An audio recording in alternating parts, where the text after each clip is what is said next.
Okay, so for the two drills that we're going to go through now, we'd be looking at what you would do after going through a warm-up routine before you go heavy overhead. And that could be doing anything like a strict press, push press, or going overhead with a snatch or a split jerk or other Olympic weightlifting movements. So what we're going to be looking at for your first movement is just creating a little bit of stability through the scapula in a pulling movement.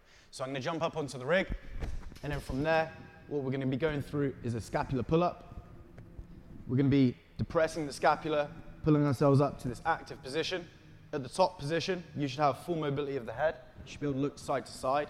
At the bottom, we'll be getting feeling a stretch through the lats, also through the shoulders, and you guys shouldn't be able to move your head at all.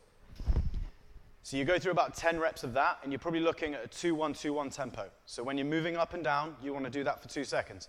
At the top position, we want to hold for a second, and at the bottom position, you want to hold for a second as well. That's going to give you a nice, slow and controlled tempo, and that would mean that you'd be hanging from the bar for a good 50 seconds as well, which is going to be a good warm-up for you.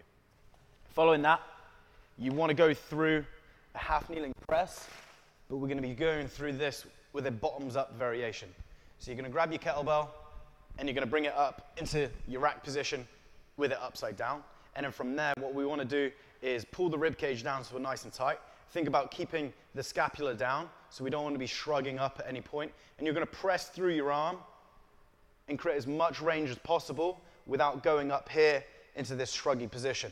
Okay, so keep shrugged down, and then you're going to feel your upper back and your lats work to keep that kettlebell stable overhead.